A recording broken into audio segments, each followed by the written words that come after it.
como lidar com emoções difíceis e encontrar paz interior de verdade. Há momentos em que a vida nos atravessa com sentimentos que parecem grandes demais para caber dentro de nós.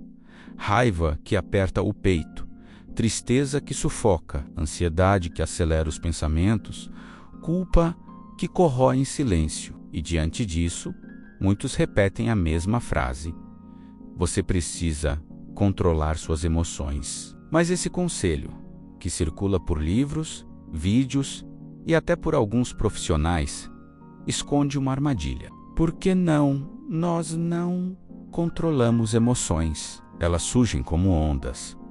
Elas aparecem sem pedir permissão. Elas falam a língua da alma. O que podemos controlar são as escolhas que fazemos a partir delas. A emoção é o marcador, não o inimigo. É como o painel de combustível de um carro. Quando a luz vermelha acende, não adianta quebrar o marcador. É preciso ouvir o que ele sinaliza. O mesmo vale para nossas dores. Negá-las, reprimir ou anestesiar só faz com que voltem ainda mais fortes, como marés que insistem em retornar. Emoções difíceis não são falhas de caráter, são mensagens, são convites à escuta. O medo pode estar pedindo proteção.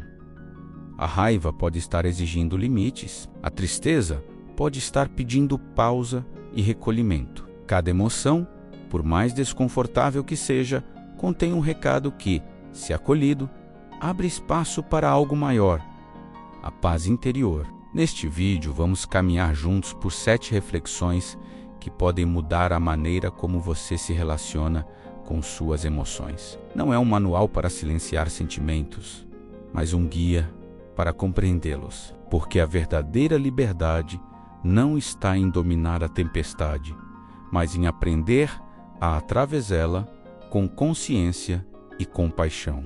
Prepare-se para abandonar crenças que limitam, descobrir novas formas de se olhar por dentro e aprender que a paz não chega quando tudo está calmo, mas quando você encontra um ponto de equilíbrio no meio do caos. Esse ponto já existe dentro de você, só precisa ser revelado.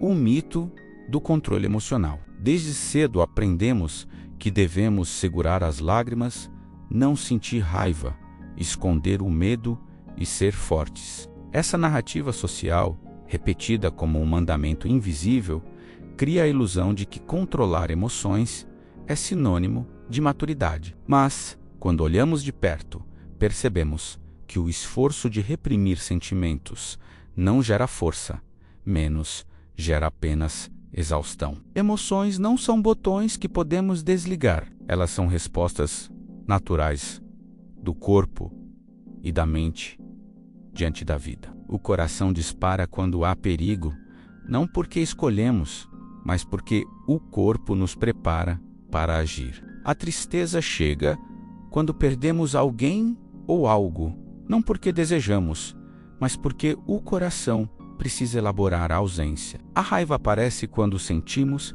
que nossos limites foram invadidos, não porque optamos, mas porque a alma sinaliza: algo está errado aqui. Tentar controlar a emoção em si é como tentar mandar no vento. Ele sopra quando quer, muda de direção sem aviso, e a nós cabe apenas aprender a navegar. O que é possível controlar, e isso sim é um exercício de consciência.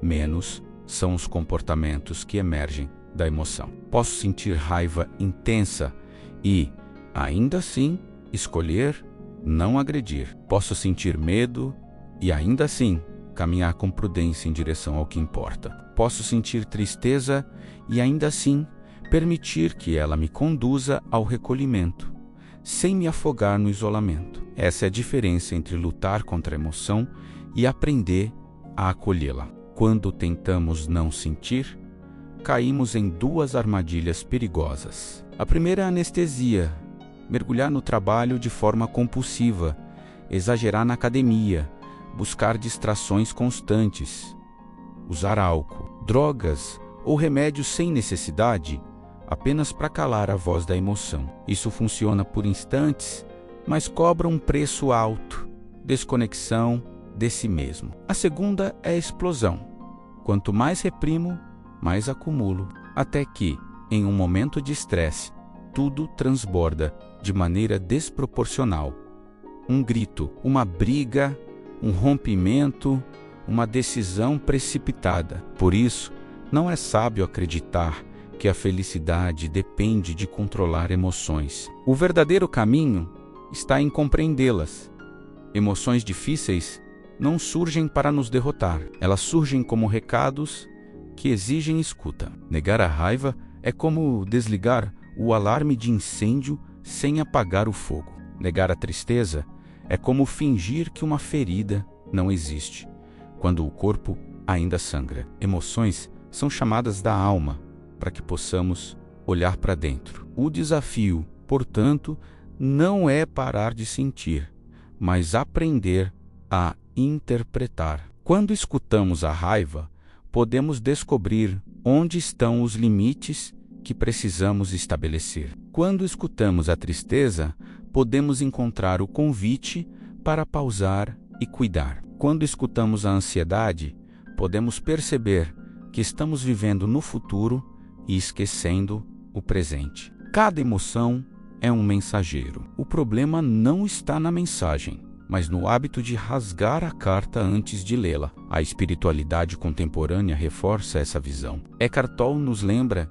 que resistir ao que sentimos é a raiz do sofrimento. O que nos fere não é a emoção em si, mas a luta incessante contra ela. Quando permitimos que um sentimento atravesse, sem julgamento, ele cumpre seu ciclo e se transforma. A psicologia moderna também confirma: emoções são processos biológicos automáticos, não escolhas conscientes. O que define nossa saúde mental é a capacidade de dar significado a elas, e não de apagá-las. Imagine por um instante que suas emoções são como visitantes em sua casa. Alguns chegam trazendo flores, outros chegam suados, barulhentos, inconvenientes. Você não pode impedir que batam a porta, mas pode escolher, como Richard Bloss, abrir a porta com consciência, oferecer uma cadeira, ouvir o que tem a dizer e depois deixá-los ir. Se você tenta barrar a entrada à força, eles voltam pela janela. Se você os prende no porão, mais cedo ou mais tarde, farão barulho até serem ouvidos. Libertar-se do mito do controle emocional é um ato de coragem. É admitir que sentir não é fraqueza, mas humanidade, que permitir-se chorar, tremer, se irritar ou se entristecer é abrir espaço para o processo natural da vida. E que maturidade emocional não é sufocar sentimentos, mas reconhecê-los e transformá-los em aprendizado. Quando você abandonar essa ideia ilusória de que precisa controlar emoções, vai perceber um alívio imediato. A pressão interna diminui. O peso de parecer invulnerável desaparece. E nesse espaço surge algo novo. A possibilidade de viver com autenticidade, de ser inteiro, de aceitar que sentir é viver plenamente. O mito da culpa externa. Ninguém coloca sentimentos dentro de você. Uma das crenças mais enraizadas quando falamos de emoções é esta: eu só estou com raiva porque ele fez isso. Estou triste porque ela me abandonou. Estou ansioso porque aquela pessoa me pressionou. Essa forma de pensar nos faz acreditar que nossas emoções são moldadas inteiramente pelo que o outro faz. Mas quando olhamos com mais atenção, percebemos que essa ideia é uma grande armadilha. O outro não cria emoções em você. Ele pode ser o gatilho que desperta o que já existe dentro da sua história emocional, mas não tem poder para fabricar dentro de você algo que nunca existiu. É como espremer uma laranja. O suco que sai é o que já estava dentro da fruta. Não importa quem esprema, nunca vai sair suco de uva. Assim acontece com as emoções humanas. O comportamento do outro pode pressionar, cutucar, provocar menos, mas o que sai depende do que já foi cultivado em você ao longo da vida. Duas pessoas diante da mesma situação podem reagir de formas completamente diferentes. Uma traição pode despertar ódio profundo em alguém, tristeza silenciosa em outro e até alívio em uma terceira pessoa. A ação externa é a mesma, mas o que vem à tona depende da bagagem emocional, das crenças e da interpretação que cada um carrega. Isso nos mostra que a chave não está no que o outro faz, mas no que já vive dentro de nós. A psicologia chama essa experiência de interpretação subjetiva. O fato externo é apenas um estímulo, mas a emoção nasce da forma como cada mente o lê. A espiritualidade, por sua vez, amplia essa visão ao afirmar que o outro é sempre um espelho, um instrumento que revela aquilo que ainda precisa ser visto e curado dentro de nós.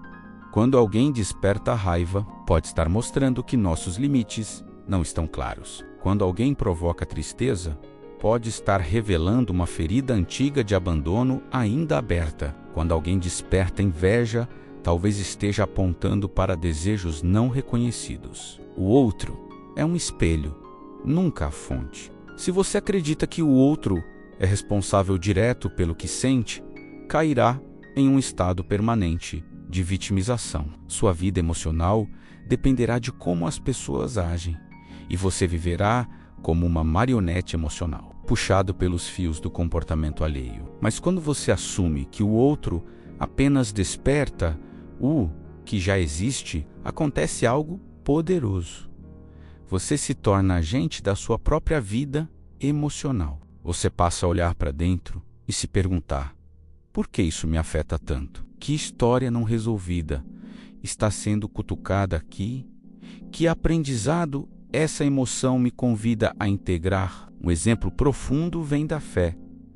Muitas pessoas que atravessam perdas dolorosas encontram serenidade justamente porque têm uma leitura espiritual diferente da situação. Para alguém sem essa visão, a perda pode gerar revolta e ódio. Para alguém com fé, pode despertar a aceitação e entrega. A mesma circunstância, leituras internas distintas. Isso mostra que a emoção nasce não do evento, mas da forma como nos relacionamos com ele. Esse ponto é essencial para a paz interior. Entender que culpar o outro é desperdiçar energia. O outro pode ser o estopim, mas a chama que arde está em nós. E ao invés de tentar apagar o estopim, precisamos compreender o fogo interno. Isso muda completamente a perspectiva. A cada conflito, ao invés de perguntar por que ele me fez sentir isso, você passa a perguntar por que isso existe dentro de mim? Que parte da minha alma pede cura através dessa emoção? A filosofia também nos ajuda aqui. Christian Dunker costuma lembrar que nossas emoções carregam significados inconscientes, histórias que não se resolvem apenas com explicações racionais. Culpar o outro é uma forma de fugir desse mergulho, mas a verdadeira libertação nasce quando paramos de apontar o dedo para fora e começamos a estender a mão para dentro. Isso não significa que devemos tolerar abusos ou injustiças. O comportamento do outro importa, sim, e muitas vezes precisamos estabelecer limites claros, mas a reação que surge em nós é sempre responsabilidade nossa. É aí que mora o poder. Não podemos controlar os outros, mas podemos nos tornar responsáveis pela maneira como lidamos com o que sentimos. Reconhecer que a fonte das emoções está em nós é dar um passo decisivo para a liberdade. Você deixa de ser refém das circunstâncias externas e começa a se ver como protagonista da própria vida emocional. E nesse protagonismo há uma descoberta silenciosa, quando você acolhe o que emerge em si. Sem terceirizar a culpa, a paz deixa de ser um sonho distante e começa a se tornar uma experiência possível, aqui e agora. O tempo por si só não cura. É preciso agir para transformar. Uma das frases mais repetidas quando alguém sofre é: o tempo cura tudo. Ela soa reconfortante, quase como uma promessa silenciosa de que basta esperar para que a dor vá embora. Mas, se olharmos com honestidade, veremos que isso não é verdade. O tempo, sozinho, não faz milagres. Ele apenas passa. O que realmente traz cura é a forma como usamos esse tempo. Quantas pessoas você conhece que, mesmo depois de 10 ou 20 anos, ainda carregam as mesmas feridas emocionais? Basta um detalhe, uma lembrança, e toda a dor retorna como se tivesse acontecido ontem. Isso acontece porque o tempo não elaborou nada dentro delas. Ele apenas adormeceu a ferida, como um fogo que se mantém em brasa sob a cinza. Basta um sopro para reacender. O que faz diferença não é o calendário avançando, mas a ação consciente diante daquilo que se sente. Psicologia e espiritualidade caminham juntas nesse ponto. A psicologia nos lembra que o sofrimento precisa ser processado. Elaborar uma emoção significa dar espaço para senti-la, compreendê-la e ressignificá-la. É um trabalho ativo de quem olha para dentro e se permite escutar o que aquela dor está tentando dizer. Já a espiritualidade nos ensina que cada emoção difícil pode ser um portal. Quando atravessamos a raiva, a tristeza ou o medo com presença, abrimos caminho para a sabedoria que está escondida ali. O tempo pode ser o cenário, mas o protagonista é sempre a consciência. A ideia de esperar que o tempo resolva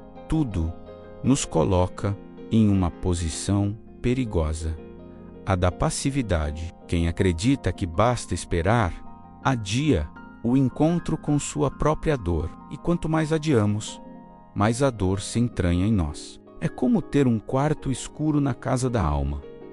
Quanto mais tempo deixamos a porta fechada, mais difícil se torna entrar ali. Só a coragem de acender a luz pode transformar esse espaço. É preciso entender que o tempo pode até amenizar a intensidade inicial da emoção, mas não elimina a raiz. Uma perda não se dissolve só porque os anos passam. Uma humilhação não desaparece apenas porque foi vivida na juventude. Uma traição não deixa de existir só porque ficou no passado. Essas marcas pedem um movimento ativo de elaboração. Caso contrário, elas permanecem vivas, prontas para emergir em qualquer gatilho.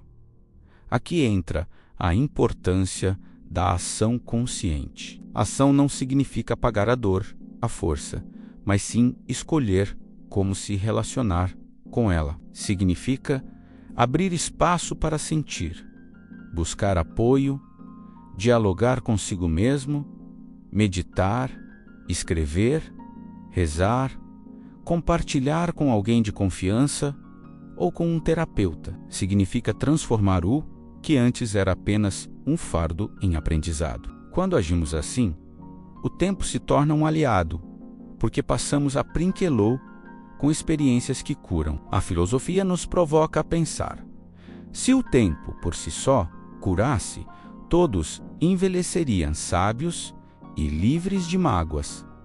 Mas não é isso que vemos. Muitos envelhecem aprisionados nos mesmos ressentimentos, nas mesmas queixas, nos mesmos medos. Isso nos mostra que o tempo não é um remédio automático. Ele só se torna curador quando é acompanhado de consciência, entrega e ação transformadora. A espiritualidade contemporânea amplia ainda mais essa reflexão. Eckhart Tolle, por exemplo, fala da importância do momento presente. Não é o tempo cronológico que cura, mas a qualidade da presença que oferecemos ao agora. Se você está inteiro na experiência, mesmo diante da dor, o presente se torna o lugar onde a cura começa a germinar. Portanto, ao invés de esperar passivamente que os anos apaguem sua dor, faça do hoje um espaço de ação consciente.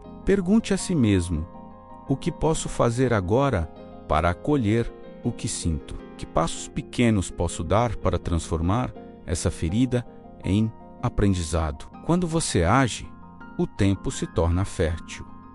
Quando você apenas espera, o tempo se torna estéril. Não se trata de apressar o processo, mas de não adiar indefinidamente. A vida acontece no agora, e é no agora que se decide se o tempo será apenas um calendário empoeirado ou um campo de possibilidades para florescer. A escolha está sempre em suas mãos. As emoções não são boas nem ruins, são mensagens da alma. Um dos maiores equívocos que nos ensinamos a repetir é a classificação das emoções em positivas e negativas. Essa forma de pensar parece inofensiva, mas na prática se torna um peso silencioso, porque quando acreditamos que certas emoções são más, passamos a rejeitá-las, escondê-las ou lutar contra elas. E cada vez que lutamos contra uma emoção, fortalecemos exatamente aquilo que gostaríamos de dissolver. A verdade é simples e libertadora. Nenhuma emoção é boa ou ruim. O que existe são emoções agradáveis e desagradáveis. É muito agradável sentir alegria, amor, entusiasmo, confiança. Da mesma forma, é bastante desagradável sentir raiva, inveja, ciúme ou medo. Mas todas elas têm um papel fundamental. São mensagens, cartas enviadas da sua alma para o seu corpo e da sua mente para a sua consciência. Quando você olha para a raiva apenas como algo ruim, perde a oportunidade de entender o que ela está mostrando. A raiva pode ser um alerta de que seus limites foram ultrapassados. O medo pode estar pedindo cautela diante de uma situação real de risco. A tristeza pode estar mostrando que algo precisa ser honrado e encerrado. Até a inveja pode ser vista como um lembrete dos desejos que você ainda não reconheceu. Cada emoção, por mais desconfortável que seja, é uma comunicação. Ignorá-la ou reprimi-la é como rasgar uma carta sem sequer abri-la. A psicologia moderna reforça essa visão ao tratar as emoções como dados de inteligência emocional. Não é o sentimento em si que define quem somos, mas a forma como escolhemos responder a ele. O que nos causa sofrimento não é a emoção, mas a relação que estabelecemos com ela. Quando rejeitamos uma emoção, ela se transforma em sombra e ganha mais força no inconsciente. Quando a acolhemos, ela perde a necessidade de gritar e pode se tornar guia. A espiritualidade contemporânea também aponta na mesma direção. Eckhart Tolle lembra que resistir ao que é só aumenta a dor. Quando aceitamos o que surge em nós, seja raiva, medo ou tristeza, menos abrimos espaço para a transformação. A aceitação não significa resignação, mas presença consciente. É olhar para dentro e dizer: eu reconheço o que sinto. Estou disposto a aprender com isso. Filosoficamente, essa compreensão desmonta uma lógica binária que nos aprisiona. Christian Dunker costuma lembrar que classificar experiências humanas em certo ou errado, positivo ou negativo, é reduzir a complexidade da vida. As emoções não cabem em caixas tão pequenas. Elas são fluxos vivos, expressões de uma alma em constante diálogo consigo mesma. Acolher as emoções sem julgá-las é um ato de maturidade. Significa dizer a si mesmo: eu posso sentir raiva sem ser uma pessoa raivosa. Posso sentir medo sem ser covarde. Posso sentir tristeza sem ser fraco. As emoções são passageiras, como nuvens que cruzam o céu da mente. Não definem quem você é, apenas apontam para o que precisa ser visto no momento. Essa visão liberta porque retira de você o fardo de lutar contra a própria humanidade. Você não precisa ser perfeito, iluminado ou imune a emoções difíceis. Precisa apenas estar disposto a abrir cada carta que surge, ler sua mensagem e deixar que ela cumpra o papel de te aproximar de si mesmo. Imagine que cada emoção é um professor. Uns são simpáticos, outros duros. Uns oferecem aulas prazerosas, outros lições desconfortáveis. Mas todos têm algo a ensinar. Quando você acolhe cada professor com respeito, o aprendizado se torna possível. Quando você rejeita, perde a chance de crescer. Portanto, não se culpe pelas emoções que sente. Reconheça que elas são apenas sinais no caminho, como placas que orientam o viajante. Algumas apontam para trilhas seguras, outras avisam sobre perigos, outras pedem atenção redobrada. Todas, sem exceção, querem apenas te guiar para um estado mais consciente. O segredo da paz interior não está em eliminar emoções desagradáveis, mas em aprender a dialogar com elas. Quanto mais você escuta o que sua alma comunica através das emoções, mais perto está de viver com autenticidade, leveza e maturidade. Cada emoção é uma carta. Leia antes de descartá-la. Imagine que suas emoções sejam como cartas enviadas diretamente de sua alma. Algumas chegam em envelopes coloridos, trazendo mensagens agradáveis de alegria, amor ou entusiasmo. Outras chegam em papéis amassados, com caligrafia pesada, trazendo conteúdos desconfortáveis, como raiva, medo ou tristeza. Mas todas, sem exceção, carregam informações preciosas. O problema é que a maioria de nós rejeita abrir justamente aquelas cartas que mais precisam ser lidas. A sociedade moderna nos treinou a buscar apenas emoções agradáveis, classificando as outras como indesejadas ou até vergonhosas. Mas quando ignoramos uma emoção desagradável, não a eliminamos menos, apenas adiamos seu impacto. É como receber uma conta importante pelo correio e deixá-la esquecida em cima da mesa. Ela não desaparece. Ao contrário, pode se acumular até gerar consequências maiores. Assim são as emoções.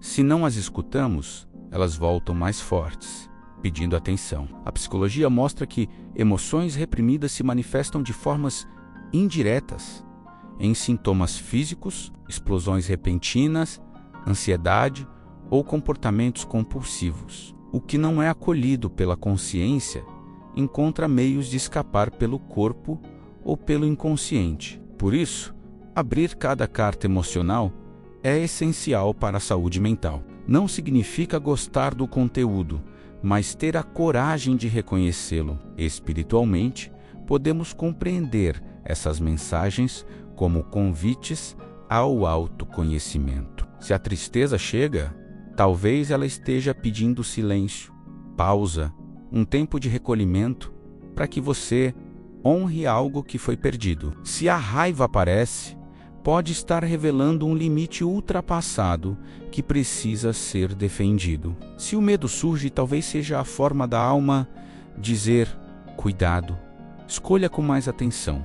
Cada emoção, quando ouvida, abre um portal para a maturidade interior. Filosoficamente, esse exercício é também um ato de humildade. Reconhecer que não controlamos o fluxo das emoções nos coloca em contato com nossa humanidade. É como admitir que somos seres atravessados por forças maiores que pedem leitura e interpretação. Christian Dunker lembra que toda emoção é um discurso, e a forma como respondemos a esse discurso define nosso crescimento. O segredo está em não rasgar a carta antes de lê-la. Muitas vezes, ao sentir raiva ou medo, Nossa reação imediata é tentar eliminar a emoção, anestesiando-a com distrações, trabalho excessivo, comida, álcool ou outras fugas. Mas essas fugas são apenas formas de esconder a carta na gaveta. Mais cedo ou mais tarde,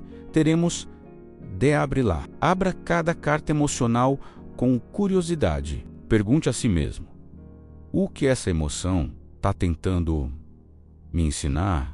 Que necessidade não atendida está sendo revelada aqui? Que parte de mim pede acolhimento através dessa mensagem? Essa postura transforma emoções desagradáveis em oportunidades de cura. E não se engane, até as emoções mais desafiadoras podem carregar presentes escondidos. A ansiedade pode te lembrar da importância de viver o presente. A raiva pode te ensinar a proteger seus limites. A tristeza pode te conectar com sua sensibilidade mais profunda. O medo pode te dar clareza sobre os riscos que não vale a pena correr. Cada carta, quando lida, entrega uma chave de crescimento, assim como você não ignoraria um aviso importante vindo de alguém querido.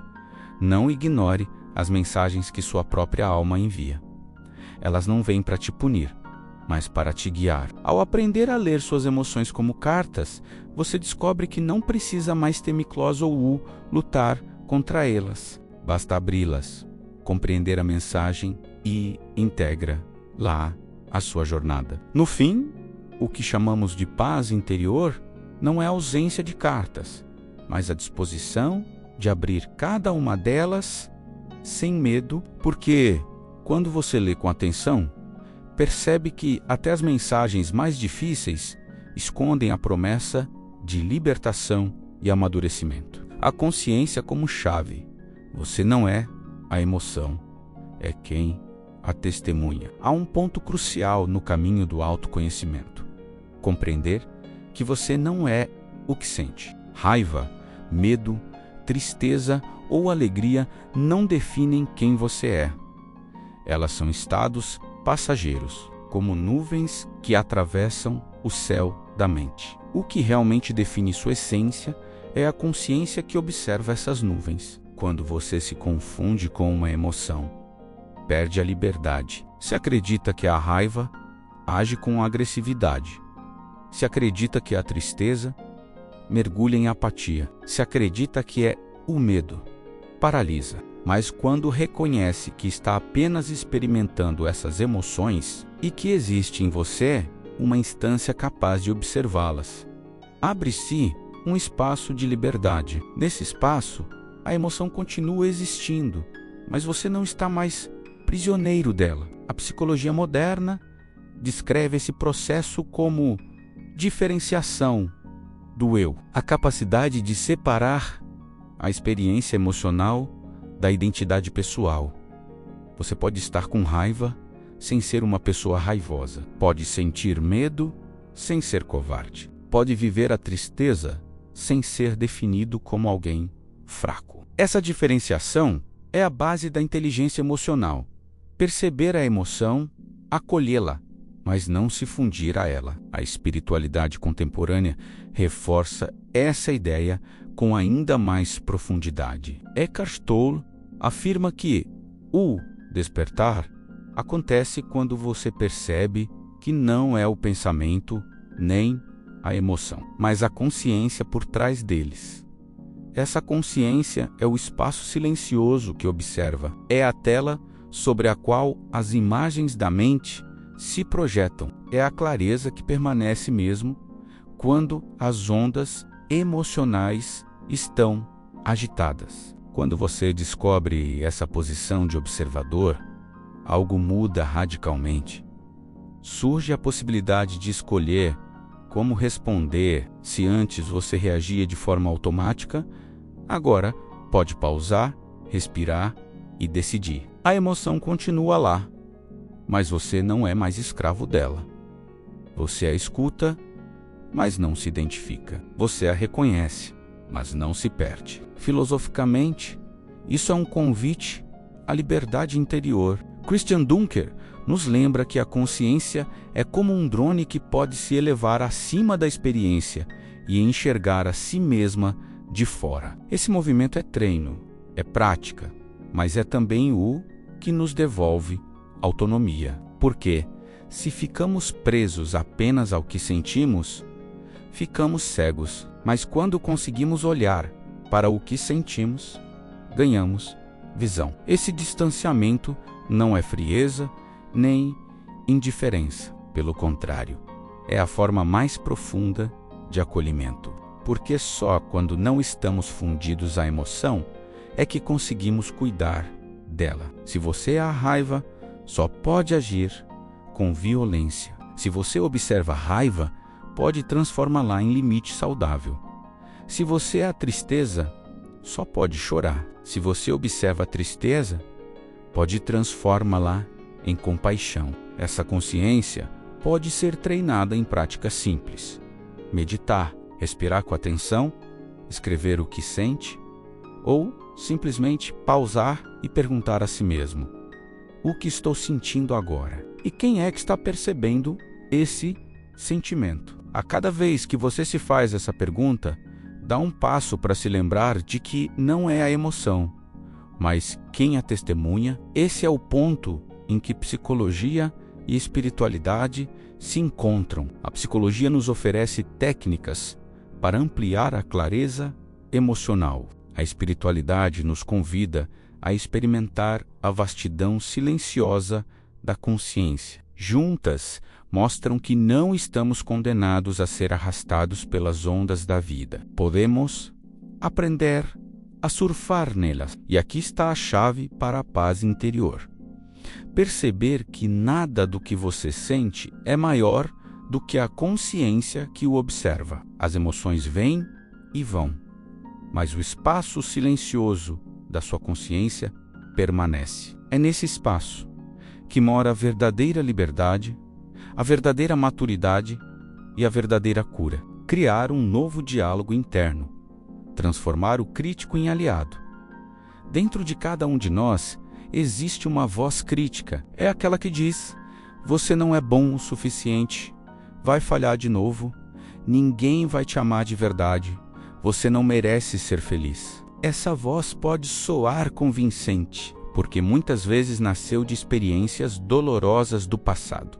Palavras que ouvimos na infância, comparações injustas, rejeições ou traumas que ficaram gravados em nossa memória emocional. Com o tempo, essas mensagens foram internalizadas e passaram a viver dentro de nós como um crítico severo. O problema é que quando acreditamos cegamente nessa voz, nos tornamos nossos piores inimigos. A mente cria narrativas que nos prendem em ciclos de autossabotagem, fazendo com que desistamos antes de tentar, que nos escondamos por medo de falhar, que nos conformemos com menos do que merecemos. É como se carregássemos um juiz interno que, em vez de nos fortalecer, nos condena a cada passo. A psicologia explica esse fenômeno como crítico interno, uma parte da psique que nasce para nos proteger, mas que acaba exagerando em sua função. Ele tenta evitar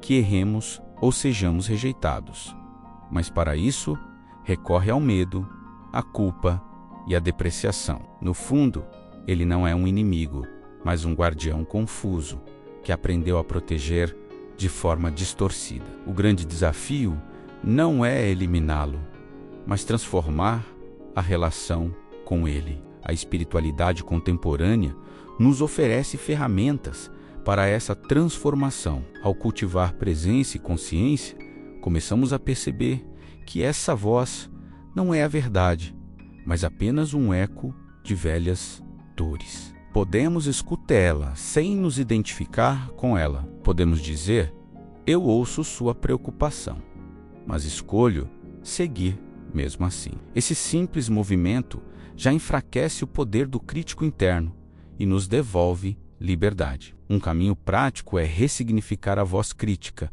transformando-a em aliada. Isso significa ouvir a mensagem por trás da dureza. Quando o crítico diz: você não vai conseguir, talvez esteja apenas mostrando o quanto você valoriza fazer algo bem feito. Quando ele diz: você não merece, talvez esteja revelando uma necessidade de reconhecer o próprio valor. Ao escutar o conteúdo oculto, você pode responder de forma mais compassiva, como faria com uma criança assustada. Filosoficamente, esse processo é um exercício de reconciliação consigo mesmo. Kriston Dunker lembra que, muitas vezes, nossas vozes internas são fragmentos de discursos herdados da família, da cultura, da sociedade. Transformar o crítico interno é um ato de liberdade, de escolher conscientemente quais vozes merecem espaço em nosso coração e quais precisam ser suavizadas. É como editar a trilha sonora da própria mente. Você não precisa viver ao som de críticas incessantes. Pode aprender a compor novas melodias, criar um novo diálogo interno.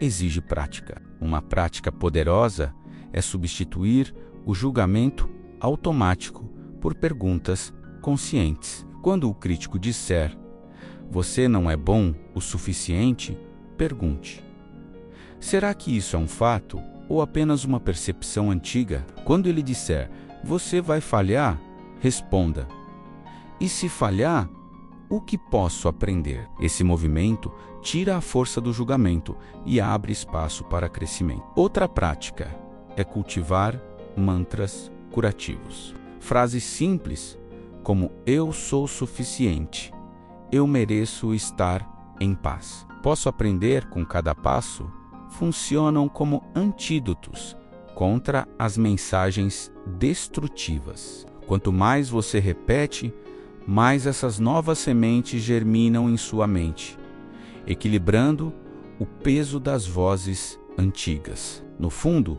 transformar o crítico interno em aliado é reconhecer que até as vozes duras dentro de nós carregam uma intenção escondida de cuidado. Quando aprendemos a traduzir essa intenção e a responder com compaixão, o inimigo interno se transforma em um conselheiro mais sábio. E nesse processo, nasce um espaço de maior leveza, aceitação e liberdade. Porque a verdadeira paz interior não vem de silenciar a mente à força, mas de mudar a qualidade da conversa que temos conosco. Quando a crítica se transforma em cuidado, quando o julgamento dá lugar a um incentivo, quando a dureza abre espaço para a compaixão, descobrimos que o maior aliado sempre esteve dentro de nós.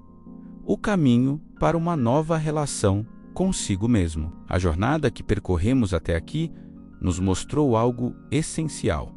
As emoções, os pensamentos e até mesmo a voz crítica dentro de nós não precisam ser vistos como inimigos. Eles são partes de uma mesma experiência humana, sinais de que estamos vivos, aprendendo, caminhando. Quando acreditamos cegamente na dureza dessas vozes, nos aprisionamos em um ciclo de dor, mas quando aprendemos a escutá-las com consciência, acolhimento e compaixão, abrimos espaço para a cura. Não se trata de controlar tudo, nem de eliminar as emoções que parecem desagradáveis. Trata-se de reconhecer a mensagem por trás de cada sensação, de olhar para si mesmo com mais gentileza, de ressignificar os ecos do passado que ainda tentam nos definir. Psicologia, espiritualidade e filosofia se encontram nesse ponto. A vida ganha leveza